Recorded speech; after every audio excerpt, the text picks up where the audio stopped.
کیا سائنس نے کائنات کے تمام راز واقعی سمجھ لیے ہیں؟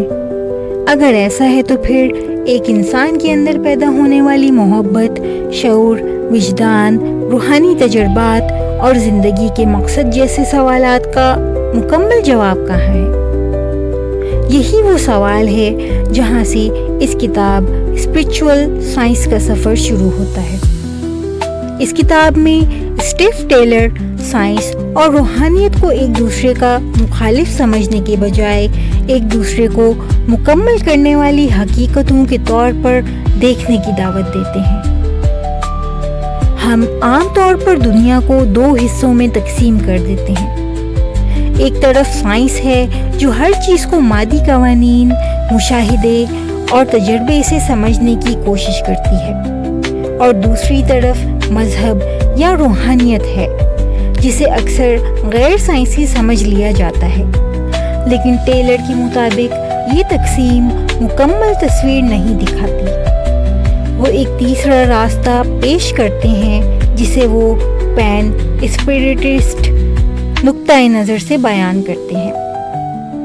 اس تصور کے مطابق شعور صرف دماغ سے پیدا ہونے والی ایک معمولی چیز نہیں، بلکہ حقیقت کی بنیادی خصوصیات میں سے ایک ہو سکتا ہے۔ کتاب کا ایک بڑا سوال انسانی شعور ہے۔ ہم جانتے ہیں کہ ہمارا دماغ کام کرتا ہے، لیکن آخر میں کون ہوں کا احساس کہاں سے آتا ہے؟ خیالات، احساسات، خواب، محبت، خود آگہی اور اندرونی تجربہ صرف دماغی کیمیائی عمل ہیں، یا ان کے پیچھے حقیقت کی کوئی گہری سطح بھی موجود ہے؟ مصنف کا کہنا ہے کہ مادی نظریہ ان سوالات کو مکمل طور پر حل نہیں کر پاتا، اس لیے ہمیں حقیقت کو سمجھنے کے لیے اپنے دائرۂ فکر کو وسیع کرنا ہوگا۔ اس کے بعد کتاب انسانی ذہن اور جسم کے تعلق پر غور کرتی ہے۔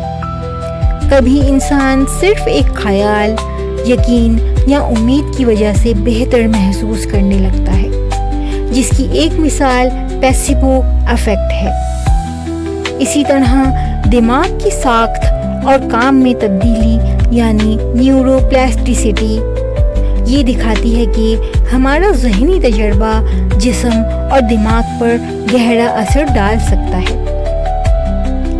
ٹیلر ایسے مظاہر کو اس بات کی طرف اشارہ سمجھتے ہیں کہ انسان کو صرف ایک مادی مشین سمجھنا شاید بہت محدود تصور ہے۔ کتاب ان تجربات کو بھی زیر بحث لاتی ہے جنہیں روایتی سائنسی مادیت کے اندر سمجھنا مشکل رہا ہے، جیسے نیئر ڈیتھ ایکسپیرینسز، ٹیلی پیتھی، پری کوگنیشن اور گہرے روحانی یا بیداری کے تجربات۔ مصنف ان چیزوں کو محض اندھی عقیدت سے قبول کرنے کے بجائے اس سوال کے طور پر سامنے رکھتے ہیں کہ اگر انسانی تجربات کا ایک حصہ موجودہ سائنسی ماڈل سے باہر رہ جاتا ہے تو کیا ہمیں تجربات کو رد کر دینا چاہیے یا اپنے ماڈل کو مزید وسیع کرنا چاہیے؟ یہاں کتاب جدید طبیاتی خصوصاً کوانٹم فزکس کی طرف بھی اشارہ کرتی ہے۔ مصنف کا مقصد یہ نہیں کہ ہر روحانی دعوے کو کوانٹم فزکس کے نام پر درست ثابت کیا جائے، بلکہ وہ یہ دکھانا چاہتے ہیں کہ کائنات ہماری روزمرہ مادی سوچ سے کہیں زیادہ پیچیدہ ہے۔ حقیقت کو صرف ان چیزوں تک محدود کر دینا جنہیں ہم آسانی سے چھو یا دیکھ سکیں شاید حقیقت کی پوری تصویر نہ ہو۔ ٹیلر یہ بھی سوال اٹھاتے ہیں کہ اگر ہم دنیا کو صرف مادی مقابلے اور ذاتی فائدے کے زاویے سے دیکھیں تو ہماری زندگی اور معاشرہ کس سمت جائے گا؟ اگر انسان خود کو کائنات سے الگ ایک آزاد وجود سمجھے تو تنہائی، خوف اور مسلسل کمی کا احساس پیدا ہو سکتا ہے۔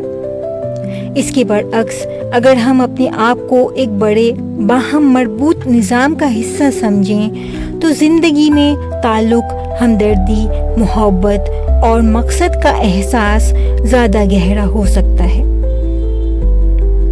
کتاب کا پیغام یہ نہیں کہ سائنس کو چھوڑ کر صرف روحانیت اختیار کر لی جائے، بلکہ مصنف ایک ایسی سوچ کی بات کرتے ہیں جہاں تحقیق، عقل اور سائنسی سوالات اپنی جگہ موجود رہیں، لیکن انسان کے اندرونی تجربات اور شعور کو بھی سنجیدگی سے لیا جائے۔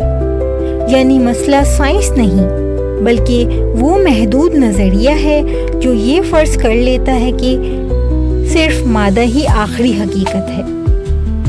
کتاب کے اختتام تک ایک خوبصورت تصور سامنے آتا ہے۔ شاید کائنات محض بے جان چیزوں کا مجموعہ نہیں، شاید زندگی صرف اتفاقات کا سلسلہ نہیں، اور شاید انسان صرف ایک حیاتی مشین نہیں۔ ممکن ہے حقیقت کی گہرائی میں شعور، تعلق اور معنی کا ایک ایسا پہلو موجود ہو جسے ابھی ہماری موجودہ زبان اور سائنسی تجربات اور نظریات پوری طرح بیان نہیں کر پائیں۔ ہمیں کوئی اسپریچول سائنس آسان جواب دینے کے بجائے ہمارے سوالات کو زیادہ گہرا کر دیتی ہے۔ یہ ہمیں دعوت دیتی ہے کہ ہم سائنس اور روحانیت کو جنگ کے دو فریق سمجھنے کے بجائے حقیقت کو سمجھنے کے دو مختلف زاویے سمجھیں۔ شاید مستقبل کی اصل سائنس وہ ہو جو کائنات کو صرف باہر سے نہیں بلکہ انسان کے اندر موجود شعور اور تجربے کے ساتھ ملا کر سمجھنے کی کوشش کرے۔ اور شاید اس کتاب کا سب سے خوبصورت سوال یہی ہے، اگر ہم کائنات کے راز جاننے کے لیے دور کہکشاؤں تک دیکھ سکتے ہیں تو کیا ہمیں کبھی اپنے اندر موجود شعور کی گہرائی میں بھی جھانکنا چاہیے؟